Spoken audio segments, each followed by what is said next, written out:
Assalamualaikum warahmatullahi wabarakatuh. Selamat datang teman-teman di channel Nopel Ahmad, channel inspirasi dan bisnis kuliner. Oke teman-teman, pada video kali ini saya akan membagikan tips atau trik bagaimana memilih lokasi usaha yang bagus, terutama untuk kuliner. Nah sebenarnya sih ini bisa juga untuk usaha yang lain gitu kan, seperti laundry ataupun bengkel ya kan. Tetapi memang karena saya sendiri sebagai praktisi kuliner sejak 10 tahun yang lalu. Jadi ini lebih kepada bisnis atau lokasi usaha untuk kuliner. Cuman memang untuk kuliner ini yang saya rasa pas banget. Ini berdasarkan pengalaman saya selama sekian tahun buka cabang, buka cabang, buka cabang gitu. Dan eh, sebelum saya lanjut ke pembahasan kita kali ini, silakan teman-teman klik tombol subscribe dan lonceng tentunya untuk notifikasi. Teman-teman jangan lupa silakan share, bagikan ke kerabat teman-teman, ke saudara, kawan-kawan, dan juga ke medsos teman-teman ya. Silakan share karena ini bermanfaat sekali ya. Kenapa? Karena ini akibatnya fatal kalau salah memilih lokasi untuk usaha kita. Nanti malah modal akan hilang karena tutup atau bangkrut kan. Modal hilang, buang-buang duit kan, buang-buang waktu, buang-buang tenaga gitu. Jadi silakan share, bagikan ke teman-teman semuanya. Oke teman-teman, nomor satu dalam pembahasan kita kali ini, yaitu pembahasan cara mencari lokasi yang bagus untuk usaha kuliner adalah nomor satu, jangan menyewa kios atau memakai kios atau lokasi usaha di jalan yang satu arah. Nah, ini ini kurang bagus ya kalau menurut saya untuk kuliner itu kurang bagus. Karena apa? Karena di jalan satu arah itu biasanya orang pengendara itu ngebut ya, kecepatannya mereka tuh tinggi gitu. Jadi ketika mereka lihat warung kita mau berhenti kagok gitu. Mau putar balik pun susah kan karena harus cari putaran balik gitu. Jadi sebaiknya memang di jalan yang dua arah. Nah, dua arah itu tanpa separator di tengah jalan. Nah, karena apa? Karena susah juga kalau ada separator tengah jalan ketika orang melihat warung kita dari seberang jalan, mereka mau putar balik. Kan jauh juga. Kalau dekat, kalau jauh putaran baliknya mereka malas juga untuk putar balik. Apalagi kalau sebelum putaran balik itu ada warung sejenis. Misalkan kita jualan nasi, jualan warteg lah katakanlah. Nah, ketika orang melihat warung kita di seberang jalan, niat dia itu mau mampir, mau putar balik ke warung kita, mau makan. Ternyata sebelum putaran balik ada warteg lagi di situ, sebelah kiri dia. Jadi akhirnya dia mampirlah ke warteg itu gitu. Jadi hilang deh kesempatan kita untuk mendapatkan satu pelanggan itu. Teman-teman lanjut ke nomor kedua ya. Nomor kedua ini teman-teman pastikan kios yang akan teman-teman pakai atau sewa atau beli bahkan untuk usaha kuliner itu posisinya itu tidak berada di bawah jalan ya. Kan sering kita lihat tuh kios itu kok berada ketinggiannya itu di bawah ketinggian permukaan jalan gitu. Entah itu karena ada peninggian jalan atau mungkin dibangun dari awal itu memang di bawah permukaan jalan gitu. Karena akan susah gitu. Jadi kesannya itu menurut saya itu apa ya, rendah gitu. Kurang berwibawa gitu, seperti itu. Dan juga ketika orang parkir pun susah gitu, turun gitu kan. Agak susah. Jadi sebaiknya yang bagus itu kios yang rata dengan jalan. Nah, kita lihat deh, Indomaret, Alfamaret, semua yang minimarket seperti itu, dia enak banget parkirannya kan, rata dengan jalan. Ataupun naik sedikit nggak masalah lah. Jangan terlalu naik juga karena itu akan membuat susah orang parkir gitu. Jadi bagusnya memang yang rata dengan jalan. Nah sekarang lanjut ke nomor 3 teman-teman. Nomor 3 itu pastikan depan kios yang akan kita sewa, akan kita pakai untuk usaha kuliner itu jangan ada tiang listrik. Nah, ini pengalaman saudara saya.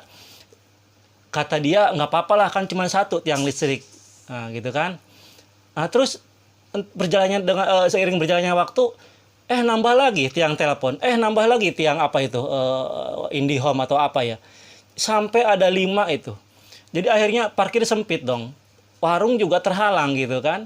Nah jadi sebaiknya cari kios yang tidak ada tiang listrik. Kalaupun misalkan kios itu cocok, bagus, lokasi rame, harga murah, tapi ada tiang listrik, teman-teman bisa mensiasatinya dengan cara memindahkan tiang itu. Teman-teman bisa hubungi PLN. Biasanya pengalaman saya, teman itu memindahkan satu tiang itu 1 juta ya. Nggak tahu kalau di daerah teman-teman. Mungkin seperti itu. Oke, kita lanjut yang ke nomor keempat ya. Nomor keempat, pastikan kios itu atau tempat usaha yang akan kita pakai itu tidak berada pas tikungan. Nah, ini akan susah orang melihat keberadaan warung kita gitu. Pas tikung itu kurang bagus ya. Nomor 5 lanjut. Nomor 5 itu pastikan kios tidak berada di tanjakan atau turunan. Nah, gitu kan. Karena orang malas parkirnya kalau tanjakan gitu kan. Emang bagusnya di jalan yang rata aja, yang rata itu bagus banget. Oke, teman-teman, sekarang nomor ke-6 ya. Nomor ke-6 itu pastikan kios yang akan kita pakai berada sekitar 300 atau 400 meter dari saingan. Nah, misalkan begini, teman-teman mau buka usaha mie ayam, tetapi sampingnya ada mie ayam juga gitu, atau depannya ada mie ayam juga gitu, ada depan, jadi kurang elok lah. Apa kata orang gitu, nggak punya hati orang ini. Nah, teman-teman, kalau tadi nomor 1 sampai 6 itu seputar posisi kios ya. Sekarang nomor 7 itu lebih kepada target market atau pangsa pasar kita gitu. Jadi nomor 7 ini bagusnya kios itu berada di pemukiman padat gitu. Nah, bagaimana dengan di area perkantoran? Ya, boleh-boleh aja sih gitu. Cuman biasanya kalau perkantoran, Sabtu Minggu itu sepi gitu kan. Beda dengan di pemukiman, Sabtu Minggu itu malah rame gitu. Tetapi lebih bagus lagi, dua-duanya dapat. Atau tiga-tiganya bahkan. Tiga-tiganya apa? Dekat pabrik misalkan. Nah, jadi dekat pemukiman iya, dekat pabrik iya, dekat perkantoran iya. Jadi semua itu dapat kita. Nah, itu bagus banget itu. Nah, teman-teman, lanjut ke nomor 8 ya. Nomor 8 ini pastikan kios berada posisinya itu di arah pulang kerja.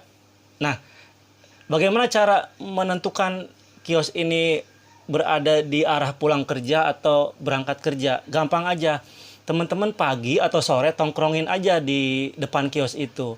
Misalkan kita tongkrongin pagi lah, misalkan jam 7 atau setengah 6, setengah 7 ya.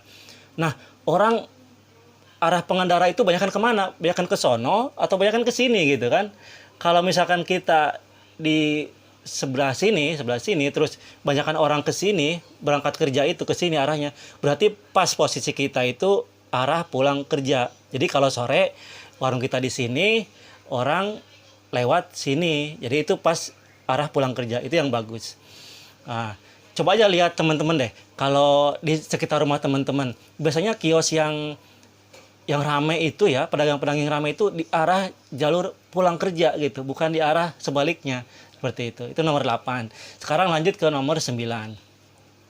Nomor 9 ini bukan mistis ya, ini jangan apa ya, kios itu jangan dekat area pemakaman atau kuburan. Nah, karena apa ya, auranya itu aura kematian, aura negatif lah, kalau kata saya itu kurang bagus untuk kuliner gitu. Teman, lanjut ke nomor 10 ya. Nomor 10 ini teman-teman kalau cari kios itu nggak usah survei, nggak apa-apa, asal misalkan begini, maksud saya bagusnya nempel ke Indomart atau Alfamart atau Alfamidi lah, atau seperti itulah. Karena apa? Karena mereka biasanya melakukan survei terlebih dahulu. Jadi kita numpang survei gitu. Numpang survei itu tempat itu udah ramai gitu kan, seperti itu. Itu nomor 10. Ya maksudnya nggak terlalu nempel banget sih. Jarak 1 kios, 2 kios itu masih bagus. Nah, selanjutnya yang terakhir nih. Yang terakhir ini intuisi teman-teman. Intuisi pedagang. Nah, karena biasanya pedagang yang udah bertahun-tahun jualan itu dia akan tahu itu. Lokasi ini anyep, atau anyep itu adem ya, apa ya, sepi gitu kan. Oh, lokasi ini rame nih, hangat nih. Nah, seperti itu. Jadi kalau teman-teman belum punya intuisi, minta tolong ke yang pedagang, teman yang pedagang yang sudah bertahun-tahun, yuk ajak ke lokasi yang kita survei. Mas, ini hangat nggak suasananya? Apa adem, apa anyep gitu kan? Kalau ramai hangat itu berarti bagus itu. Mereka udah pasti tahu gitu. Itu teman-teman 11 trik cara mencari lokasi usaha yang bagus, terutama untuk kuliner. Bisa juga sih untuk usaha yang lain, silakan teman-teman praktekkan aja gitu kan. Dan teman-teman barangkali ada yang mau menambahkan selain yang 11 tadi, silakan tulis di kolom komentar ya di bawah ini. Terus atau mau bertanya, nah silakan tulis juga di kolom komentar, nanti insya Allah saya jawab. Dan untuk barangkali yang mau berdoa saja, silakan tulis juga, misalkan doain saya ya, saya akan mulai bisnis kuliner ini gitu. Nggak apa-apa, tulis di kolom komentar, mudah-mudahan banyak yang mengaminkan dan mudah-mudahan cepat terkabul. Oke, mungkin sekian dari saya. Wassalamualaikum warahmatullahi wabarakatuh.